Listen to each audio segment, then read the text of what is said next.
Chapter 6. The Five-Flower Formation, Chai Si-cheng's Marriage at the Mountain Temple. The poem reads, "No need to grieve over being down on your luck, for talent will find its matchmaker. A screen connects the peacocks, a flute plays on the phoenix terrace. Planting jade brings forth a perfect couple, playing the zither reveals extraordinary talent. Male and female will eventually unite. A dragon sword leaps from the waves. In this world, encounters are often serendipitous. Therefore, deliberate seeking is often less desirable than a serendipitous match. Tang Gong was a valiant minister of the Sui dynasty, and Lady Du was a niece of the Zhou dynasty. When the Sui emperor usurped the Zhou throne, Lady Du was only 7 years old. She once threw herself off the bed, saying, "I regret not being born a man to save my uncle from his plight." They were indeed an extraordinary couple, destined to produce a remarkable child. They had a daughter, 16 years old, who resembled the sister of Sun Quan of the Three Kingdoms and the wife of Liu Bei. She disliked needlework, preferring bows and swords. Therefore, Tang Gong and his wife admired her and sought a good husband for her. Many sought his hand, but Tang Gong considered them all mediocre and unreliable, never readily agreeing. Yet he remained vigilant. Like pine and cypress, upright and pure like jade and ice, a young woman in her prime is just right. The phoenix and the dragon do not join ordinary ranks. Why would they chase after the frivolous youths of Chang'an? At this time in the temple, he didn't think of such things, but simply sat idly all day, with no important matters to attend to, and no fellow monks to chat with. Only Daozong spoke of everyday matters, which made him feel quite lonely. Moreover, being a high-ranking official, his every move was attended to by servants, and even the monks inquired, making him very constrained. After 2 days of this, he could only go to the monks' quarters to observe, wanting to see how many monks there were, how many rooms they had, how strict the rules of meditation were, and how diligent they were in their daily practice. Unexpectedly, a young novice monk was peeking at Tang Gong's every move through the gaps in the fence and lattice doors. Tang Gong then went to the corridor and secretly informed the abbot, Wukong. Wukong followed Tang Gong with light steps, ready to answer questions. Turning to the opposite side of the kitchen, his subordinates were shouting and yelling, while the abbot waved from afar. Tang Gong arrived at a place and asked, "This courtyard is winding and the corridors are clean. What place is this?" The abbot replied, "This is my room. May I invite you, sir, to come in and have some tea?" Tang Gong, seeing the monk's attentive manner, unconsciously entered the monastery. It was not a monk's bedroom, but a clean room, bright and spotless, truly immaculate, devoid of all worldly concerns. Wukong served the tea, then pushed open the lattice window, revealing the stupa directly opposite, its light dazzling, a truly wondrous sight. Turning back to look at the screen, he saw a couplet. The stupa soars into the clouds, a single glance at the river and sky, so pure and clear. The golden lamp replaces the moon. How bright and clear is the 10 directions of the world. The side of the inscription read, "Written with hands washed and respectfully by Chai Shaik son of Fen." Tang Gong, seeing the lofty spirit and vigorous brushstrokes, nodded in understanding. He asked the abbot, "Who is this Chai Shao?" The abbot replied, "He is the son of Lord Chai of the Ministry of Rights in Fent County, courtesy name Si-cheng. He was reading in the temple. Seeing the monks had built these 2 small rooms, he wrote this couplet as a gift to this humble monk, which he pasted on the screen door." Many officials have praised this couplet. Tang Gong nodded and left, saying to the abbot, "Venerable abbot, please make yourself at home." Tang Gong returned to the meditation hall. That night, the moon was as bright as day. Tang Gong, burdened with worries, had lingered in the temple against his will. How could he rest easily?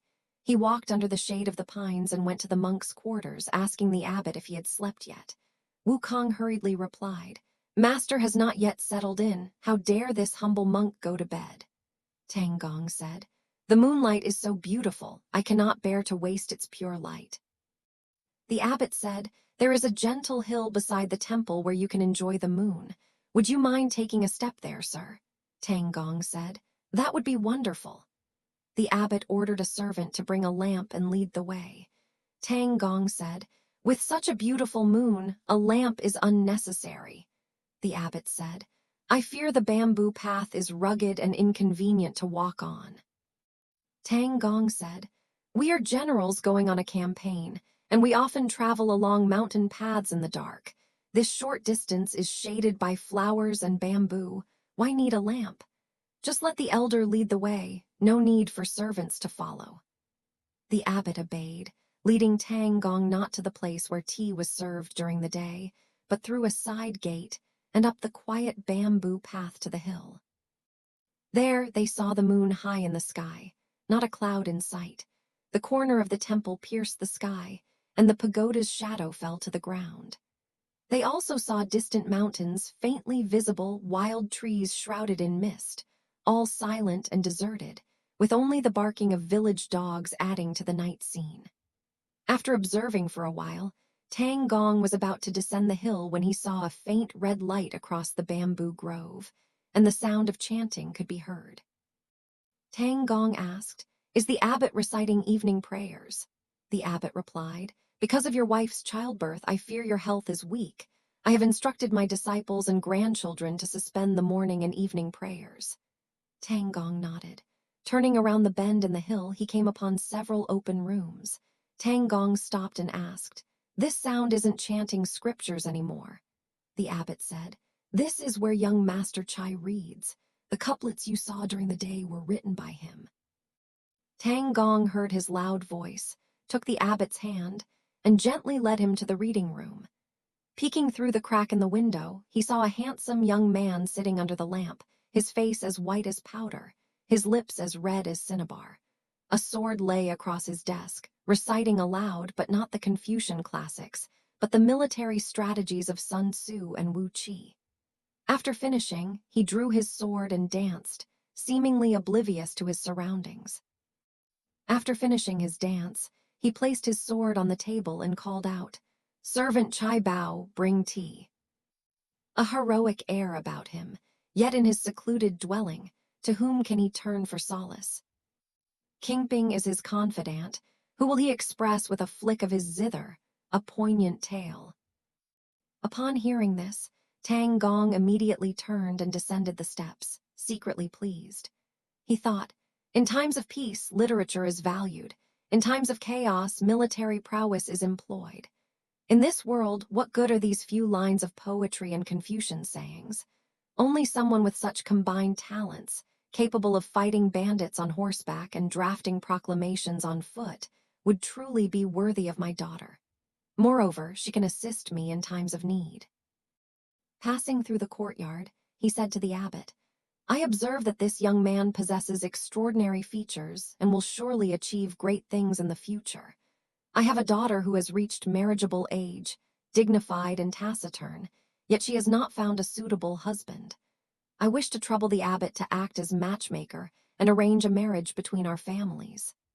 The abbot respectfully replied, "Your Excellency's instructions are my duty. Tomorrow morning, please invite young Master Chai to see you. Your Excellency will judge him by his speech." Tang Gong said, "That is excellent." Tang Gong returned to the meditation hall, and the monk also took his leave. At dawn the next day, the monk Wukong, preoccupied with something, hurriedly rose, washed his face, and donned his robes before heading to Chai Sicheng's study. The young master said, "Elder, we haven't seen each other much these past few days." The abbot replied, "This humble monk has been attending to Master Tang and Master Li these past few days, and has neglected you, young master." The young master asked, "What brings Master Li here?" The abbot replied, "Master Li has been granted an imperial decree to return to his hometown by express courier, and will arrive at the temple on the 15th. Because his wife is giving birth in the abbot's quarters, he is staying temporarily until she is fully recovered before departing." The young master said, I've heard that Master Tang is renowned for his virtue. What is he truly like? The abbot replied. This humble monk has seen thousands and thousands of people, but I've never seen Master Li before. Such a kind man. Because his wife gave birth here, and the blood had defiled the sacred ground, he first gave 10 taels of silver to buy incense and burn incense in each hall. He also donated 10,000 taels of silver from the donation book to rebuild the temple and renovate the mountain gate. Yesterday at noon, I went to the monk's room to offer tea and saw the couplet written by the gentleman, praising it highly. In the evening, I walked with the monk under the moon and listened to the gentleman reading, and then went to the window to watch him for a while. The young master asked, "What time is it?" The abbot said, "It's when the young master is about to finish reading and draw his sword to dance." The young master said, "It's past 1 watch now." The abbot said, "It's past 1 drum beat now." The young master asked, "What did Master Li say?" The abbot replied, "This humble monk has come to deliver good news." The young master asked, "What good news?" The abbot said, "Master Li has a princess, said to be 16 years old, dignified and taciturn, but has not yet found a suitable husband. He has asked this humble monk to wield the axe, wishing to unite with you, young master, in marriage." The young master smiled and said, "Marriage is a serious matter and should not be discussed lightly. However, I have long admired General Li's high reputation.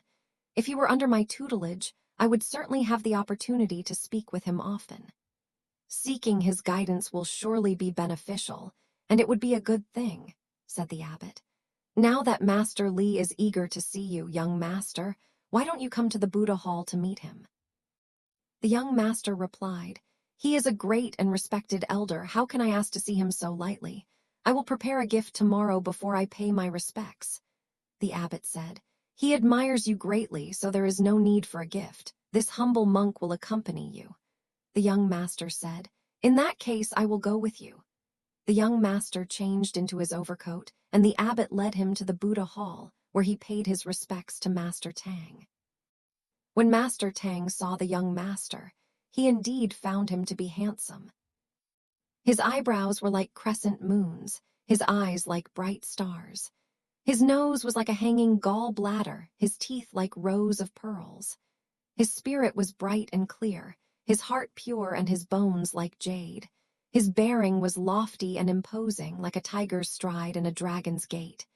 His sharpness was concealed, truly a nobleman yet to be met, skilled in both martial arts and literature, a future hero.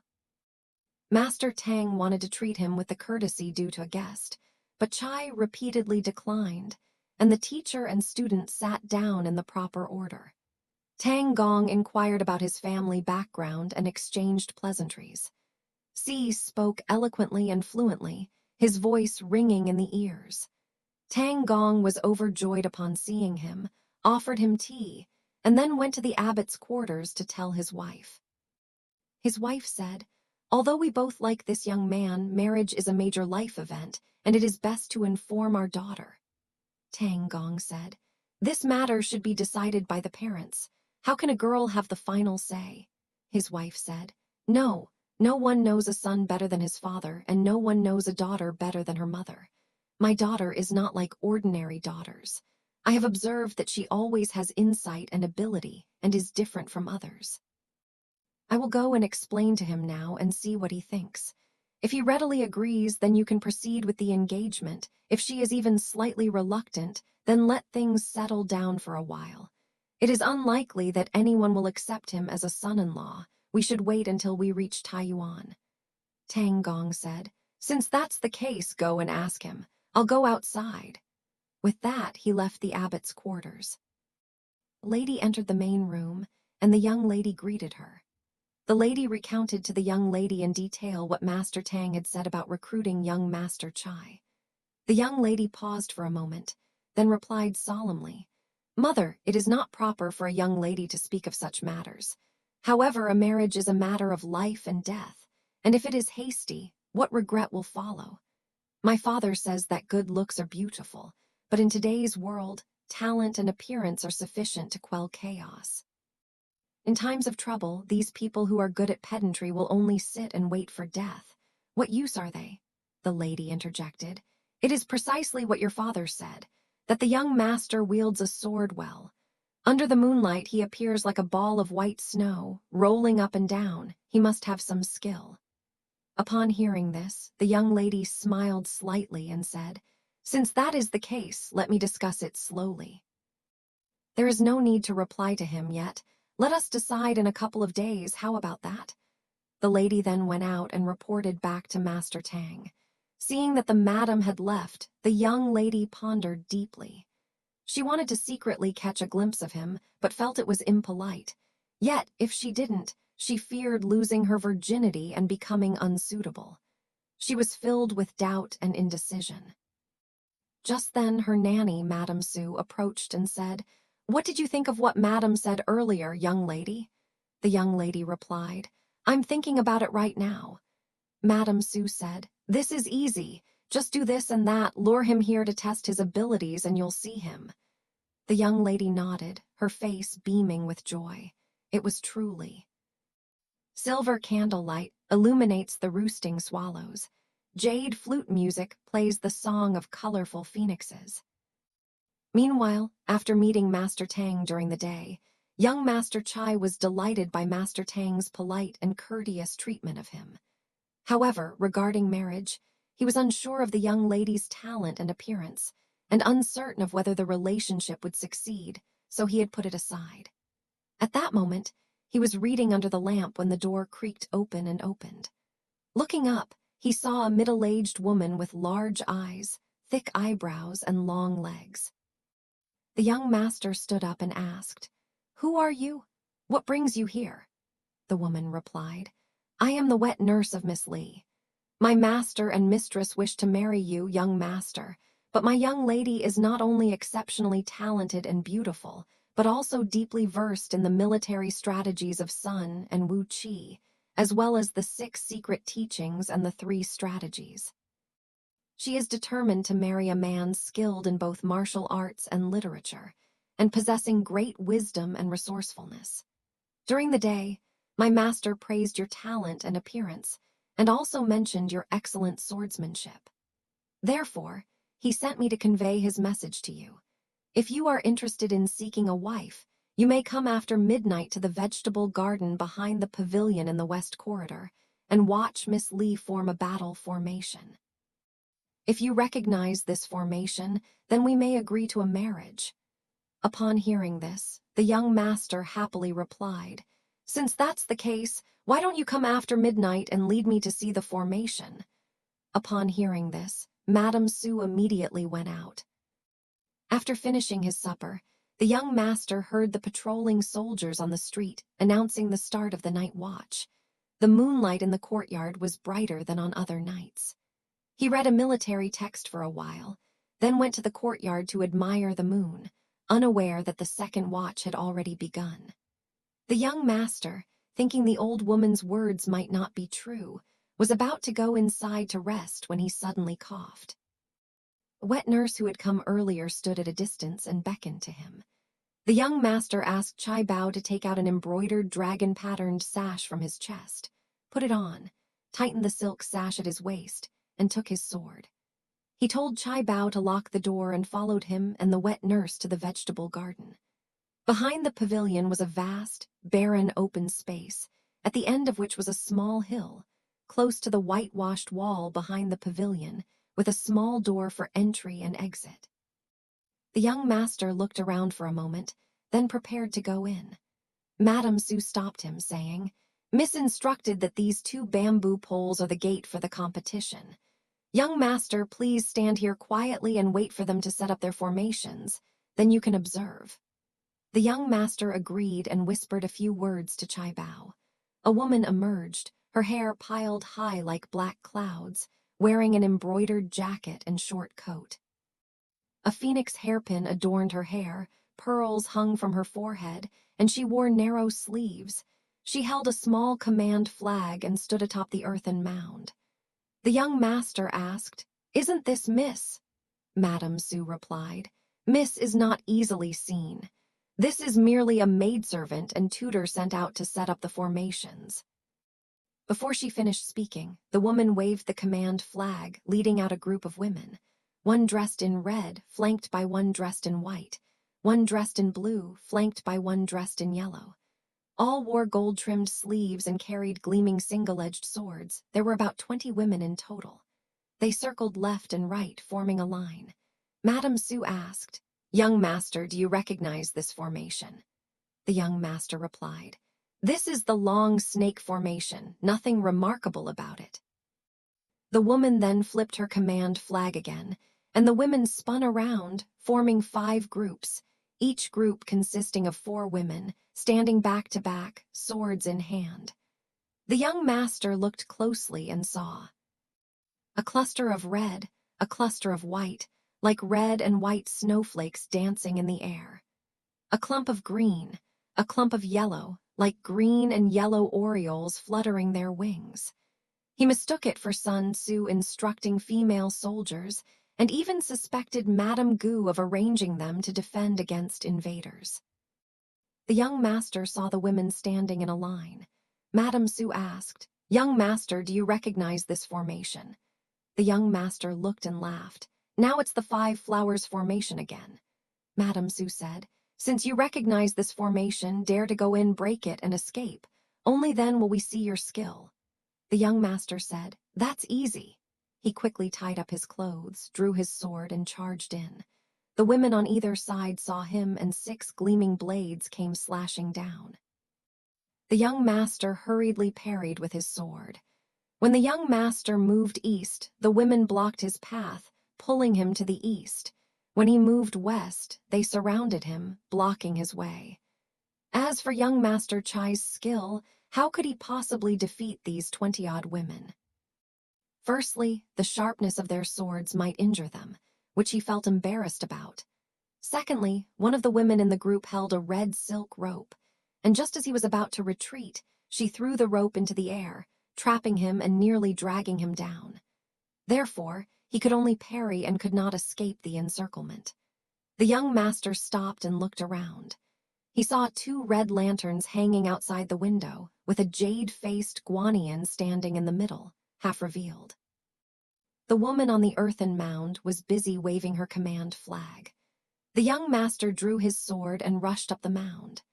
The woman quickly waved her command flag back, and 4 or 5 women in black clothes emerged from behind, wielding knives and rolling out, their 5-flower formation turning into 6. The young master hurriedly brandished his sword to protect himself, retreating as he went, until he reached the bamboo branch to exit. The 5 groups of women rushed up again like lightning, 4 or 5 red brocade lassos coiling in midair.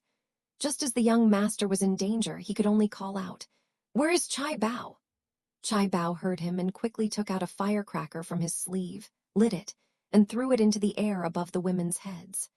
The women heard a loud bang above their heads, and sparks filled the sky. The young master quickly turned around to look inside, and heard a whoosh as it hit his headband. The young master took the arrow and examined it under the moonlight. It was a bare, feathered arrow with a small, colorful ball tied to it.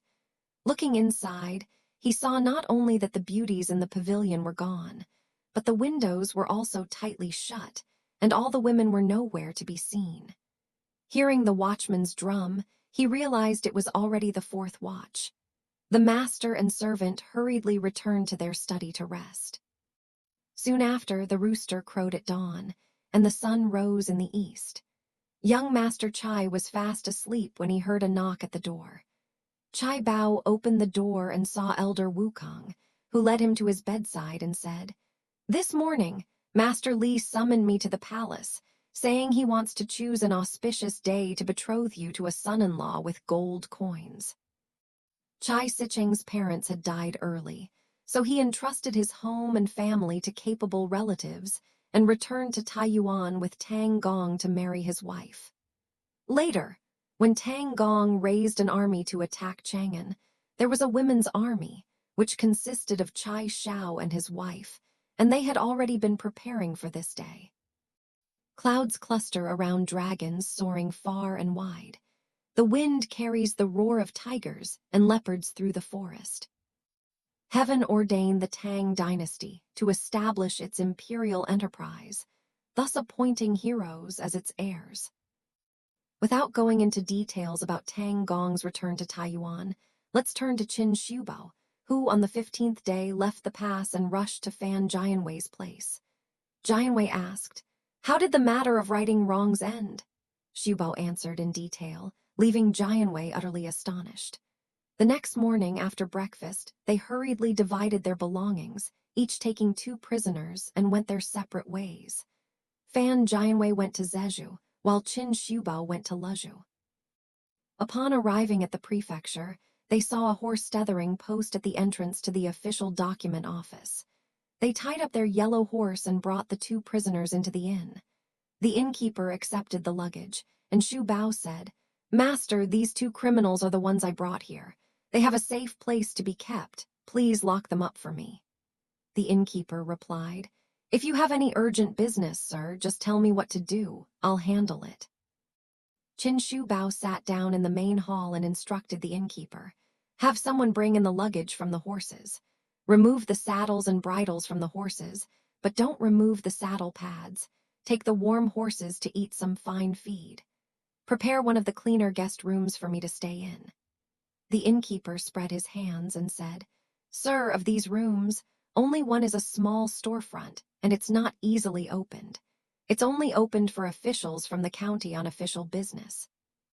If you prefer a clean room, please prepare a superior one for you to rest in." Shu Bao said, "Very well." The innkeeper lit lamps, carried the luggage into the room, and set out tea, soup, wine, and food. The host, with utmost courtesy, stood beside him, pouring wine, his face beaming. "May I ask your honorable name, sir? It would be helpful for me to keep accounts." Shu Bao replied, "You ask me. My surname is Qin. I'm here on official business in Jinan, Shandong, to deliver a document." "What is your surname, sir?" The host said, "Master Qin, haven't you seen the sign outside my shop? It says Taiyuan Wang Shop. My humble name is Wang Shi, the Xian notice." Qin Shu Bao said, "It's inappropriate for me to address you by your given name between host and guest." The shopkeeper laughed. "Gentlemen have reversed my Shi and call me Wang Zio. Shu Bao said, "That's just standard talk, but the shopkeeper is called Little Waiter.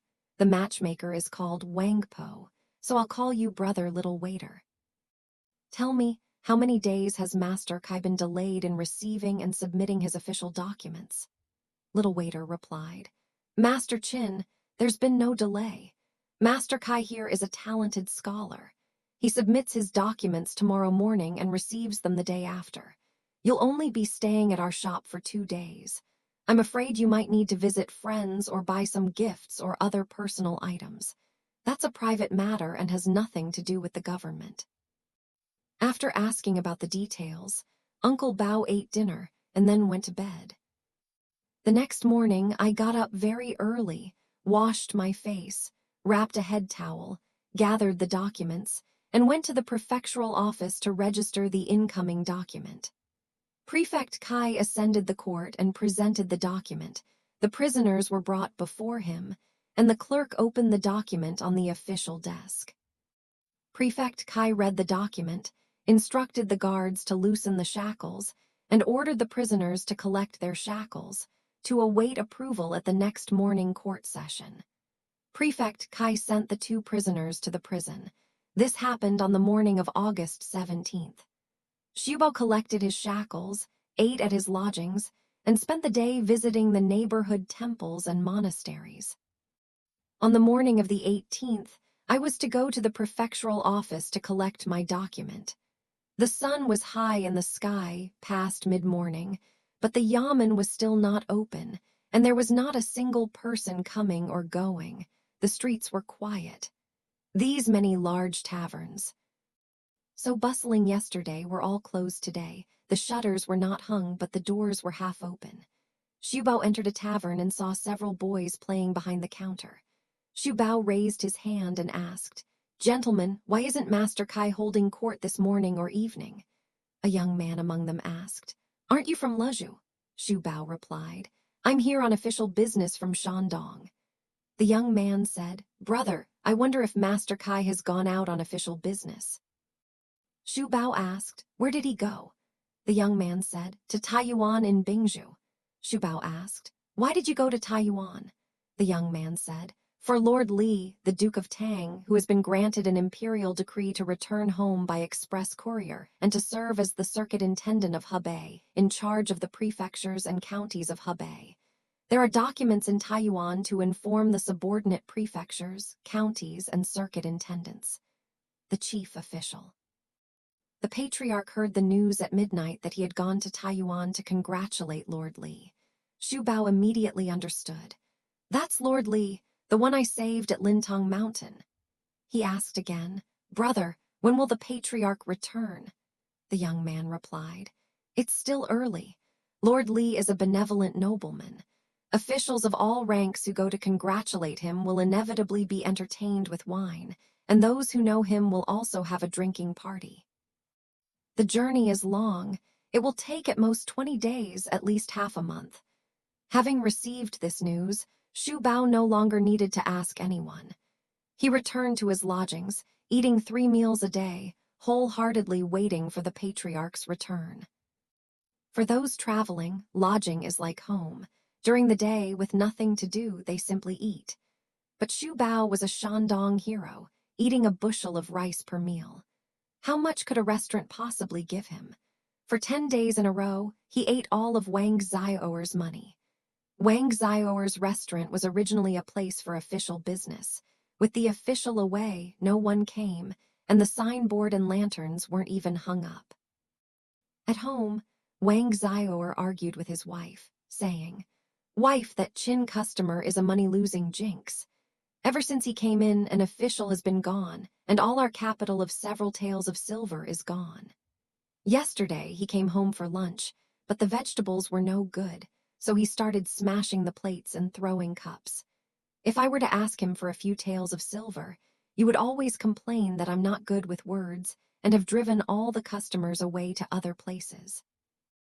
Now it's your turn to ask him for a few taels of silver. A woman's words are harsher, and he'll tolerate it." Wang Xiaoer's wife, Liu, was the most virtuous and said to her husband, "Don't ask. Don't ask about fortune or misfortune when someone comes in. You can tell just by looking at their face. Qin isn't the type to be short of money. We're from Lezhu, so maybe we're short of silver, but he's from Shandong. Once the official comes back and gets the decree, he'll surely settle the score with you." 2 more days passed, and feeling increasingly distressed, Wang Xiaoer had no choice but to speak up himself. Just then, Qin Shubao came to his house for lunch. Instead of serving the meal, Xiaoer brought a cup of warm tea to the room, then came out to the window and with a forced smile said to Shubao, "I have something to say, but I'm afraid Master Qin will take offense." Shubao replied, "How can a single sentence between host and guest be considered offensive?" Xiaoer said, "Business has been slow these past few days and we're short of capital. Even vegetables are insufficient.